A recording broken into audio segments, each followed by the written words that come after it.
Bismillahirrahmanirrahim.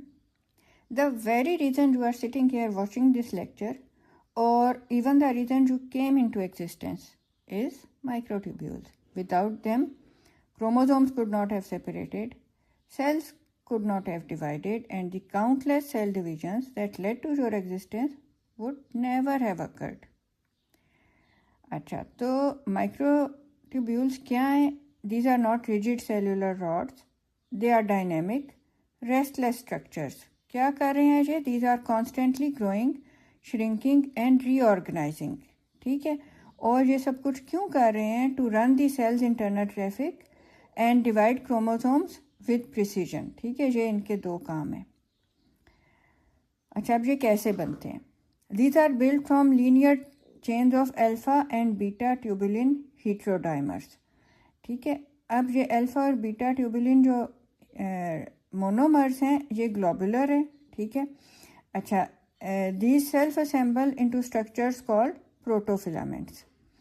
अच्छा, क्या होता है कि a ring of 13 alpha tubulin molecules embedded in the centromere serves as the nucleation site from which microtubules are assembled.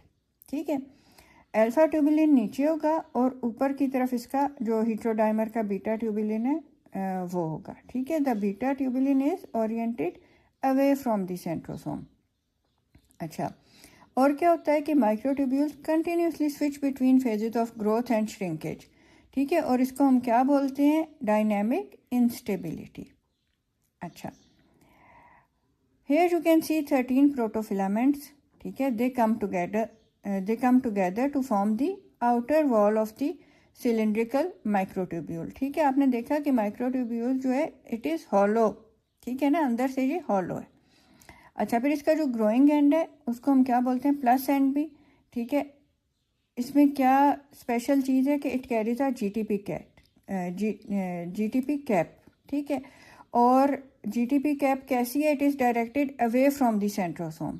ठीक है, और क्या हो रहा है कि this growing end is extending outward, actively searching for organelles and target structures within the cell. ठीक है, अच्छा, अब क्या होता है कि अगर इसमें जो अच्छा, फिर जो है ना, अगर जो addition of GTP bound tubulin monomers हैं ये अगर स्लो डाउन हो जाए तो क्या होगा कि जीटीपी हाइड्रोलिसिस इंक्रीज हो जाएगा. ठीक है, it is going to outpace new GTP incorporation. फिर क्या होगा? As a result the protective GTP cap is lost. ठीक है, अच्छा, अब क्या होगा कि उधर कौन रह गया? GTP bound tubulin. और इसके साथ क्या है कि GTP bound tubulin can not support further growth. ठीक है, और फिर क्या होगा? This will make the microtubule unstable. ठीक है, अब क्या होगा कि दी प्रोटोफिलामेंट्स विल पील बैक. ठीक है, और the microtubule is going to disassemble. ठीक है, अब क्या हो सकता है कि या तो ये कम्प्लीटली डिसअपियर हो जाएगा और या फिर ये दोबारा इसकी ग्रोथ शुरू हो जाएगी. अच्छा, अब सेल डिवीजन में क्या होता है कि during the cell division microtubules are going to play specialised roles. ठीक है, अच्छा, अब सेल डिवीजन में क्या होता है? इधर जो है the microtubules are playing specialised roles. ये क्या कर रहे हैं? पोलर माइक्रोट्यूब्यूल्स जो हैं ये पुश भी कर रहे हैं और साथ साथ these are also pulling the spindle poles apart. ठीक है, अच्छा, फिर काइनेटोकोर माइक्रोट्यूब्यूल्स हैं. ये क्या कर रहे हैं? These are going to attach to the kinetochore of the duplicated chromosomes. ठीक है, और फिर जो एस्ट्रल माइक्रोट्यूब्यूल्स हैं these are going to radiate outward to help position the spindle. ठीक है, तो क्या हो रहा है कि इसमें जो मेन ऑर्गेनाइजिंग स्ट्रक्चर है दैट इज़ द सेंट्रोसोम. ठीक है, it is acting as the main organising centre. और ये क्या कर रहा है? It is regulating the number, location and orientation of the microtubules. अच्छा, फिर सीलिया और फ्लैजिला जो है ना, इनमें भी माइक्रोट्यूब्यूल्स प्रेजेंट हैं, लेकिन इधर ये एक कैरेक्टरिस्टिक पैटर्न बनाते हैं. क्या होता है कि 9 स्पेशलाइज्ड पेयर्स ऑफ ये डबलेट्स होते हैं माइक्रोट्यूब्यूल्स के. They form a ring around the central microtubules. अच्छा, उसके अलावा डाइनिन क्या है? एक माइक्रोट्यूब्यूल बाइंडिंग प्रोटीन है. ठीक है, it is going to generate sliding forces between adjacent microtubules. उससे क्या होगा कि इसमें इनकी बेंडिंग मूवमेंट्स जो हैं which are required for the motility वो प्रोड्यूस हो सकती हैं। अच्छा, अब आपने देख लिया कि माइक्रोट्यूब्यूल्स जो हैं वो सेल डिवीजन और स्पिंडल फॉर्मेशन में इन्वॉल्व हैं।